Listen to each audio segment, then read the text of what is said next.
At 11:14 a.m. on January 11, 1944, Major James Howard circled his P-51B Mustang 4 miles above Oschersleben, Germany, watching 30 German fighters dive towards 60 unprotected B-17s below. The 33-year-old Howard had flown 86 combat missions in China with the Flying Tigers, but today marked only his 37th day flying the controversial new fighter that military brass called Suicidal for long-range escort. In the past 4 months, 8th Air Force had lost 180 bombers in just 3 missions without fighter protection past the German border. The P-51B had entered combat only 5 weeks earlier with Howard's 354th Fighter Group, the first unit to test the untested Merlin-powered aircraft over Germany. Pilots called it the Pioneer Mustang Group. Between August and October 1943, unescorted bomber losses had reached 60 aircraft per mission over targets like Schweinfurt and Regensburg. Black Thursday, October 14th, saw 60 B-17s shot down in a single day, 600 airmen lost. The Air Force nearly suspended daylight bombing entirely. Then came December 5th. 36 P-51Bs from the 354th flew the first long-range escort mission to Paris. The brass didn't trust it. Range was theoretical. Engine reliability was unknown. Combat performance was unproven. Howard's radio crackled. His 4-man flight had scattered, chasing a separate attack. He was alone. Below him, formations of Messerschmitt Bf-109s and Focke-Wulf FW-190s closed on the 401st Bomb Group at 23,000 feet. The German interceptors had launched from 3 airfields around Brunswick. They'd been tracking the bomber stream for 18 minutes. The lead German fighters opened fire at 800 yards. A B-17 named Little Chum took hits in both wings. Another bomber, Hell's Angels, lost an engine. Black smoke poured from its number 3 nacelle. The formation tightened but couldn't evade. Without fighter escort, 60 bombers carrying 600 airmen would face the full weight of German interceptors for the next 37 minutes until they reached friendly airspace. Howard dove. He came in from above at 420 miles per hour, his 650 caliber machine guns converging on the nearest FW-190. The German never saw him.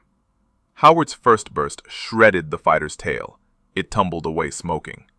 He pulled up hard, loaded 7Gs, lined up a Bf-109, fired. The 109's canopy exploded. Glass and metal fragments spiraled away.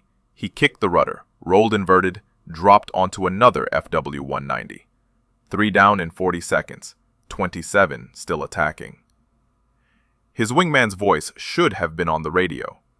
Silence. His flight leader should have called rally points. Silence. Major James Howard, former Flying Tiger, current commander of the 356th Fighter Squadron, was the only American fighter between 60 bombers and 30 German attackers over hostile territory 300 miles deep into the Reich. Can one P-51 survive 30 Luftwaffe fighters? Please like to share this story, subscribe for more, and let's see what happens. Back to Howard. The German formation split. 15 fighters broke left toward the bombers.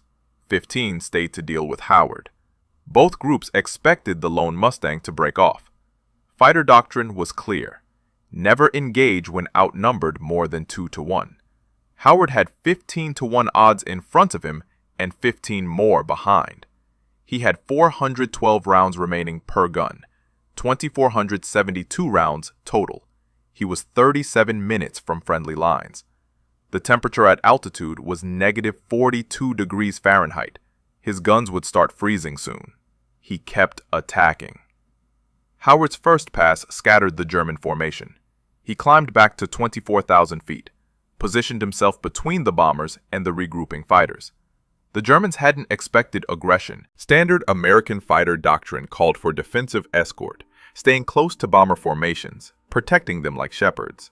Howard was hunting, alone. At 11:17, 3 Bf-109s came at him head-on.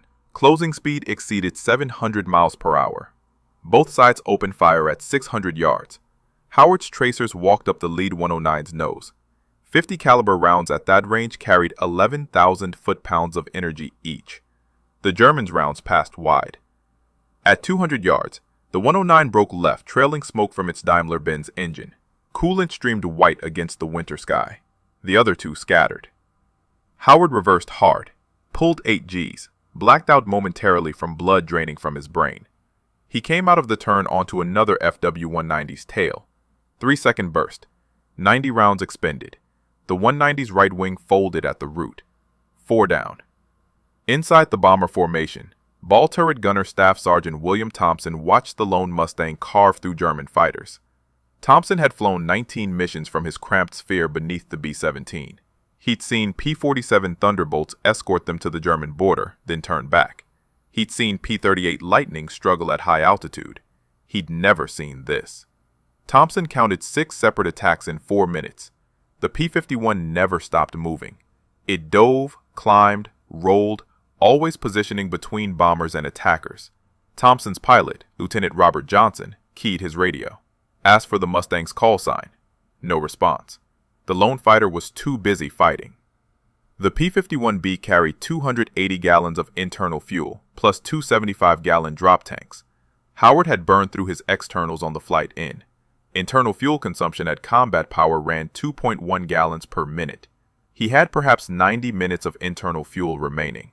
The bombers were still 32 minutes from friendly lines at their current speed of 190 miles per hour. If he stayed, he'd be running on fumes by the time they reached safety. If he left now, he could make it back to RAF Boxstead with reserves. The Germans regrouped at his altitude.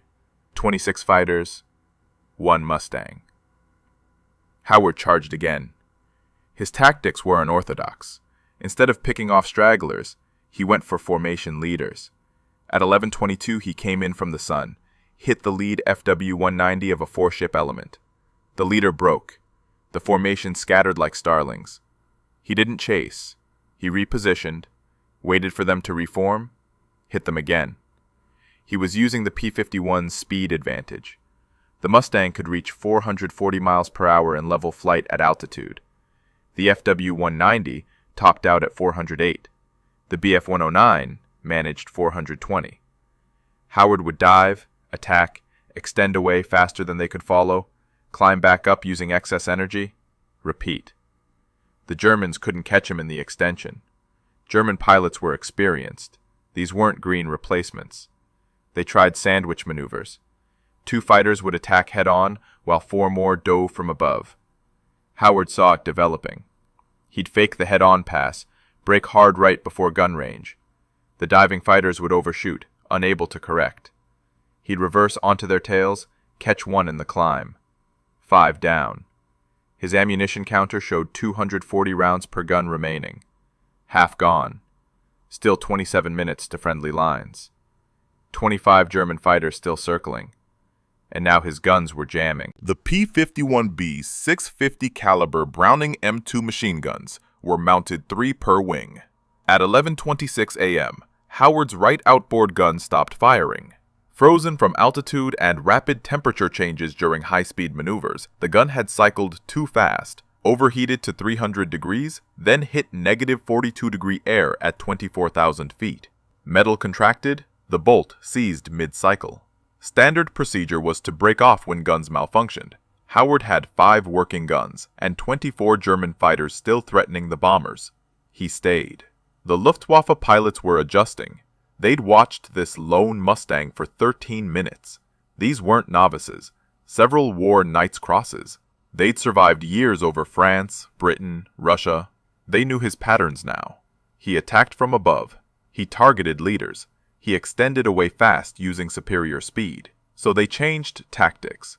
At 11:28, 8 FW-190s split into 2 4-ship formations.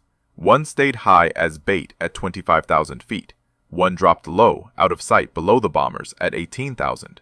They were setting up a bracket. When Howard dove on the high formation, the low formation would climb into his escape route, box him in. End this. Howard took the bait anyway.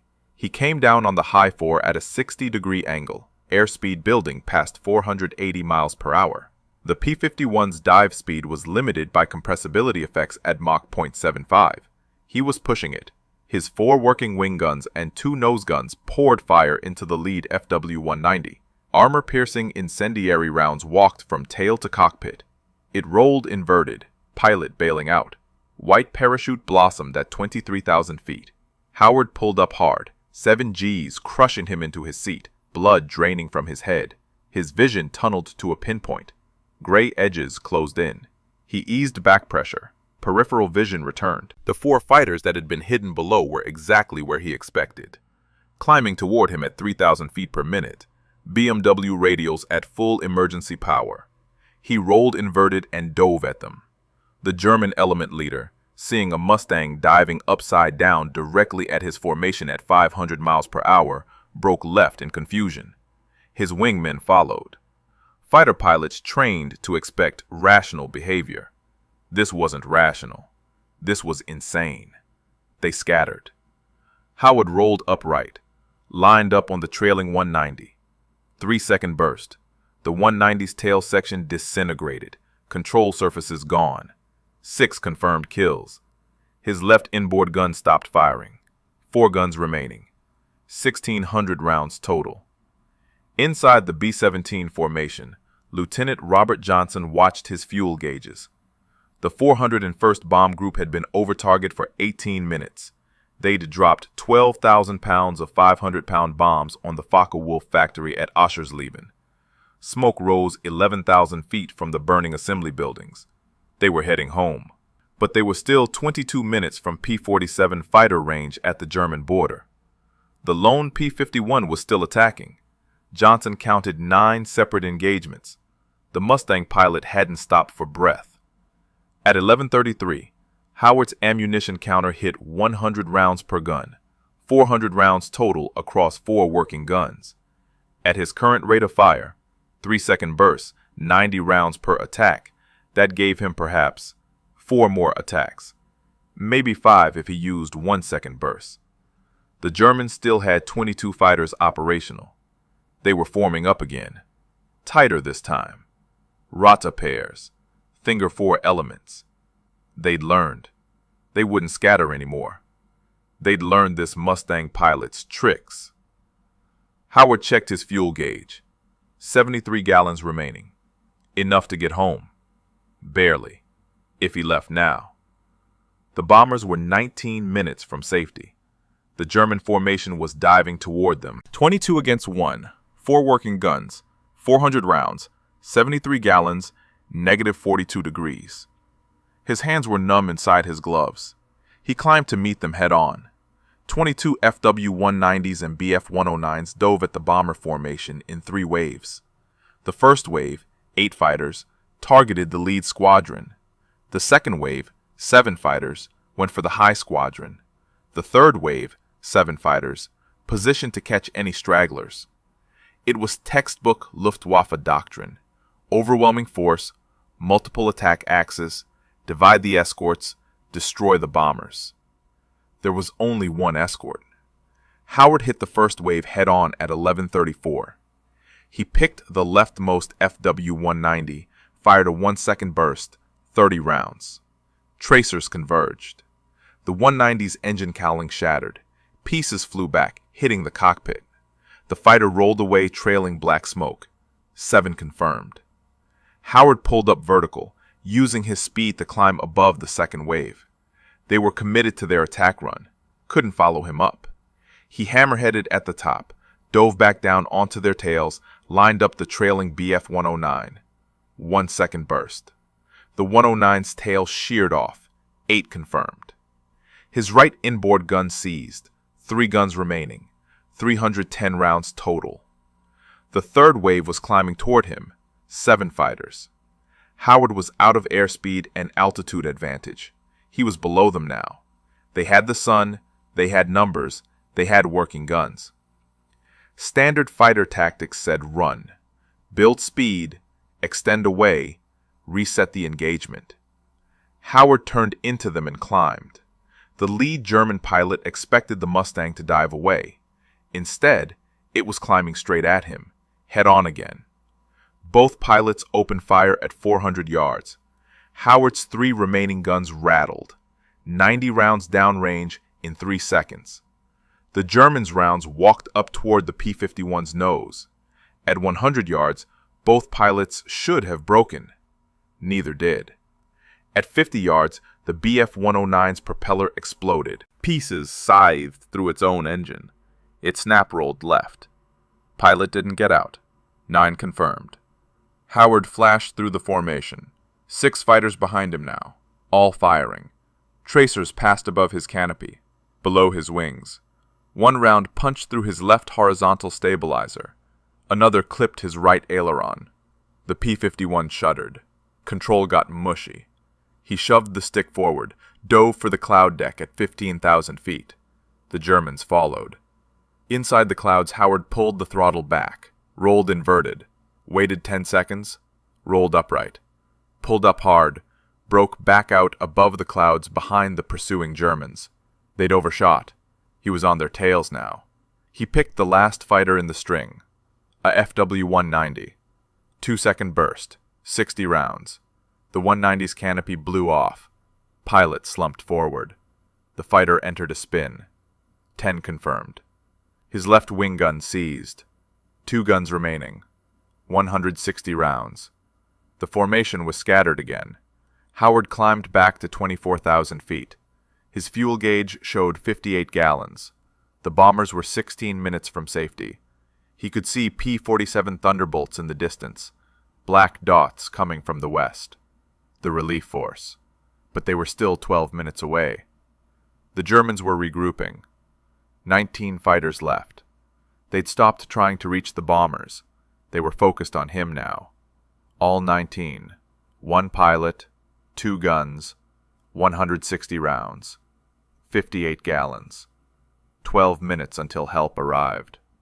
His oxygen system warning light flickered. Low pressure. His mask felt loose. He tightened the straps with numb fingers. The Germans formed up line abreast. All 19. Coming straight at him. No fancy tactics anymore.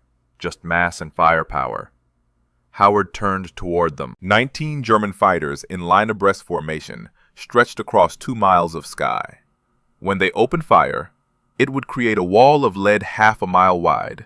No evasion possible, no escape route. Just fly through it or die trying. Howard checked his ammunition counter. 160 rounds across 2 guns, 80 rounds per gun.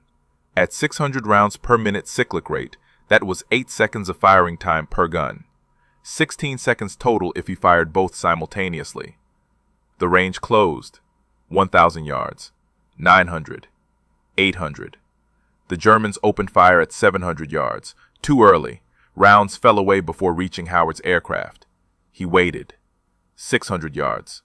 500. At 400 yards, he fired both guns. 3-second burst. 90 rounds expended. 70 remaining. His tracers converged on the center aircraft, a Bf-109. The fighter's wing root erupted. Fuel tank detonated. Orange fireball at 23,000 feet. The formation split around the explosion. Howard dove through the gap. 11 confirmed. He pulled up on the other side, rolled, climbed. The Germans reformed behind him. 18 left now. They were angry. This lone American had killed 11 of their comrades, destroyed 11 fighters, made fools of an entire Jagdgeschwader. They closed again. Tighter formation. No gaps this time. Howard's fuel gauge showed 49 gallons. His oxygen warning light was solid red now. Each breath came harder. Altitude was affecting him. Hypoxia crept in. His fingers tingled. His vision narrowed. He shook his head. Focused. The bombers were 13 minutes from safety. P-47s were 9 minutes out. He had to hold for 9 more minutes. The Germans came again. Howard turned into them, fired his last 70 rounds in one long burst. 4 seconds. Both guns empty. Click. Click. Click. He saw strikes on a FW-190's cowling but couldn't confirm the kill. The fighter broke away smoking. Might have been 12, might not. 0 rounds remaining. The Germans knew. They'd counted his engagements, calculated his ammunition load. They knew he was Winchester, out of ammo, defenseless. 18 German fighters closed on one unarmed P-51. They spread out, surrounded him. They'd finish this. Howard kept attacking. No guns, no ammunition, just speed and fury. He dove at the nearest Bf-109. The German pilot saw him coming, saw the Mustang's guns weren't firing, held his course, expected Howard to break off. Howard didn't break. He lined up on the 109's tail, closed to 50 feet. The German broke first, dove away. Howard followed him down to 18,000 feet, stayed on his tail. The 109 leveled out, tried to extend. Couldn't. The Mustang was faster. Howard closed to 20 feet. The German pilot looked back, saw the Mustang's propeller inches from his tail. He broke hard left, nearly stalled, recovered, dove for the deck. Howard climbed back up. 37 gallons of fuel, 12 minutes to safety, 8 minutes until P-47s arrived. 17 German fighters left. They formed up again, came at him again. He turned into them again, guns empty, fuel low, oxygen failing. His hands shook on the stick, not from fear, from cold and hypoxia. The temperature was negative 44 degrees. His heater had failed 20 minutes ago. One unarmed P-51, 17 German fighters, 8 minutes. He kept fighting. At 11:41 a.m., Howard dove at another Bf-109. No guns firing, just intimidation. The German held his course for 3 seconds, then broke. Howard followed him through the break, stayed on his tail through 2 full rolling scissors. The 109 pilot was good, but Howard was better. After 40 seconds of pure maneuvering, the German disengaged, dove away, gave up. One enemy fighter neutralized without firing a shot. Inside B-17 Hell's Angels, co-pilot Lieutenant James Wilson watched through his side window. The lone Mustang was still fighting. 27 minutes into the engagement, Wilson had counted 12 separate dogfights. The P-51 wasn't firing anymore, just chasing. The Germans kept breaking off. They thought it was a trap. They thought other Mustangs were hiding in the sun. There were no other Mustangs. Just one pilot. One aircraft. 0 ammunition. The German formation leader made a decision. Split the force. 8 fighters stayed high to engage the Mustang. 9 fighters dove for the bombers. If the American wanted to fight, fine. Let him fight. But the bombers would die. Howard saw the split. He had to choose, fight the 8 or save the bombers from the 9. He couldn't do both. He turned toward the 9 diving fighters. He caught them at 19,000 feet, came in from their 7 o'clock high, lined up on the leader. Didn't fire, because he couldn't. The German leader saw him coming, broke hard right. His wingman followed. The formation scattered. Howard picked another target. Closed to 30 feet behind a FW-190. The German looked back, saw the Mustang. No muzzle flashes, but he broke anyway. Dove away. Howard chased 2 more fighters, got on their tails. They both disengaged. The 8 fighters that had stayed high were diving on him now. Howard pulled up to meet them. His airspeed bled off. 190 knots, 170, 150. Stall speed was 120. He was hanging on his propeller. The Germans opened fire at 200 yards. Rounds passed below him. He kicked rudder, skidded left. More rounds. He shoved the nose down, dove away, built speed, 200 knots, 250, 300. He pulled back up. The Germans had overshot. His fuel gauge showed 28 gallons, warning light flashing red, 5 minutes of fuel at combat power, maybe 7 at cruise. The bombers were 7 minutes from safety. P-47s were 4 minutes out. He could see them clearly now. 36 Thunderbolts, black and white invasion stripes, coming fast. At 11:44, the German formation leader called off the attack. The P-47s were too close. The Americans would have numbers advantage. Time to go home. 18 German fighters turned east, headed back to their bases around Brunswick. They'd lost 11 aircraft, 11 pilots, against 1 Mustang. Howard watched them go. His engine coughed, fuel pressure dropping. He adjusted the mixture, leaned it out. The engine smoothed. He turned west, followed the bombers. The P-47s formed up around the B-17s. One Thunderbolt pilot pulled alongside Howard, gave him a thumbs up. Howard nodded. too tired to return the gesture. At 11:47, 33 minutes after it began, the engagement ended. 60 B-17s headed home. Every single bomber that Major James Howard had defended survived. Not one was shot down. 600 airmen lived, because one pilot refused to leave. Howard's fuel gauge read 11 gallons when he crossed the English coast at 12:23 p.m. Howard landed at RAF Boxted at 12:51 p.m. His P-51B rolled to a stop on the hardstand. Ground crew ran to the aircraft. They'd heard radio chatter, something about a lone Mustang over Germany. They opened the canopy. Howard sat motionless for 10 seconds, then climbed out. His legs nearly buckled. 3 hours and 37 minutes in the cockpit. 90 minutes of continuous combat. He walked around the aircraft with his crew chief, Technical Sergeant Henry Rudowski. Rudowski counted the damage. 1 round through the left horizontal stabilizer. Another through the right aileron. 37 bullet holes total. Most were small caliber, German rifle caliber machine gun rounds from long range. But 3 were 20mm cannon strikes. 1 had punched through the wing root, missed the fuel tank by 6 inches. Rudowski looked at Howard, asked how many he got. Howard said, maybe 3, maybe 4. Hard to tell in the fight.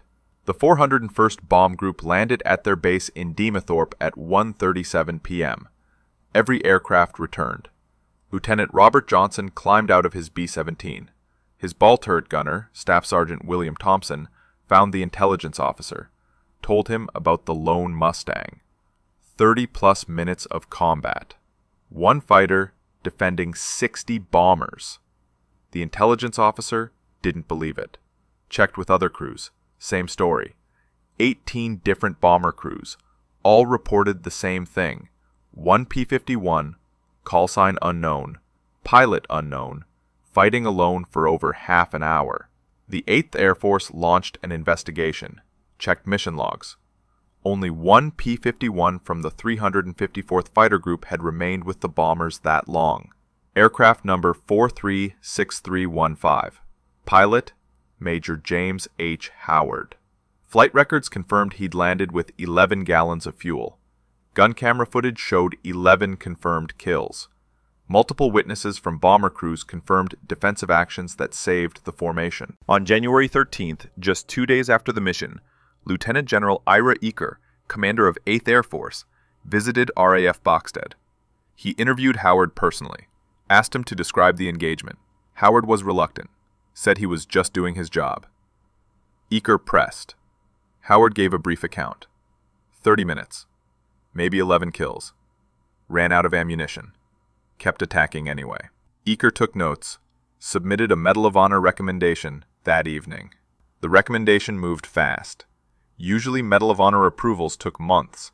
Howard's took 6 weeks. On March 6, 1944, Brigadier General Jesse Otten presented Major James Howard with the Medal of Honor at RAF Boxted. The citation read, "For conspicuous gallantry and intrepidity above and beyond the call of duty in action with the enemy near Oschersleben, Germany, on 11 January 1944. Howard became the only fighter pilot in the European theater of operations to receive the Medal of Honor during World War II. Not because he shot down 11 aircraft, but because he defended 60 bombers alone for 37 minutes. Because he kept fighting when his ammunition ran out. Because 600 airmen went home to their families. The mission changed fighter doctrine. Before January 11th, fighters stayed close to bombers, defensive escort. After Howard's mission, fighters were authorized to pursue attackers aggressively, hunt the enemy. The 354th Fighter Group, the Pioneer Mustangs, proved the P-51B could fight and win at any odds. Within 3 months, 14 of the 15 8th Air Force fighter groups converted to Mustangs. But there was something else. Something the after-action reports didn't capture. Something the medal citation didn't mention. The bomber crews never forgot. 60 B-17s returned from Oschersleben on January 11th. 600 men. After they landed, word spread through the 8th Air Force. A lone Mustang. 1 pilot. 37 minutes. The bomber crew started asking questions. Who was he? What squadron? The 401st Bomb Group tracked down Howard's unit. On January 18th, 7 days after the mission, crews from the 401st traveled to RAF Boxstead. They found Howard, shook his hand, thanked him. Some cried. Staff Sergeant William Thompson, the ball turret gunner who'd watched the entire fight, told Howard he'd counted every engagement, told him he'd never seen anything like it, told him he owed his life to that silver P-51. Thompson survived 23 more missions, made it home to Pennsylvania, named his first son, James. The 354th Fighter Group continued operations until May 8, 1945, VE Day. The Pioneer Mustangs flew their last combat mission over Germany that morning. Final tally, 701 aerial victories, more than any other American fighter group in the European theater. 42 pilots became aces, but they paid a price. 128 P-51s lost in combat, 60 pilots killed or missing, 54 captured. Howard flew 26 more combat missions after Oschersleben. He shot down 6 more German aircraft. Total kills, 17. But he was never alone again. Fighter Command changed escort procedures after his mission. No more solo operations. No more individual heroics. Flights stayed together. Mutual support. Howard agreed with the policy. What he'd done on January 11th was necessary, not repeatable. The P-51 Mustang went on to become the dominant American fighter of the war. By December 1944, 14 of 15 8th Air Force fighter groups flew Mustangs. They escorted bombers to Berlin and back, 700-mile radius. The Luftwaffe could no longer hide. Allied fighters could reach anywhere in Germany. Bomber losses dropped from 9% per mission in October 1943 to less than 2% by spring 1944. The strategic bombing campaign that nearly failed in 1943 succeeded in 1944. Because of fighters like the P-51, because of pilots like James Howard. Howard survived the war, returned to the United States in November 1944. The Navy offered him a position as a test pilot. He accepted. He flew jets, tested carrier operations, helped develop fighter tactics for the Korean War. He retired as a brigadier general in 1966, died on March 18, 1995, at age 84. The 354th Fighter Group's legacy lives on. Every fighter pilot trains on the lessons Howard proved on January 11, 1944. Aggression wins fights. Speed is life. Altitude is life insurance. Never leave your bombers. And sometimes, one pilot in the right place at the right moment can change everything. James Howard didn't just save 600 lives that day. He proved what one determined pilot in an untested fighter could accomplish. He showed that innovation, courage, and skill could overcome impossible odds. He became the standard every fighter pilot measures themselves against. That's the story of the Pioneer Mustang Group and the day one pilot defended 60 bombers alone over Germany. If this story inspired you, smash that like button and subscribe for more forgotten heroes of World War II. Drop a comment below and tell us where you're watching from. We read every single one. Thanks for watching. We'll see you in the next video.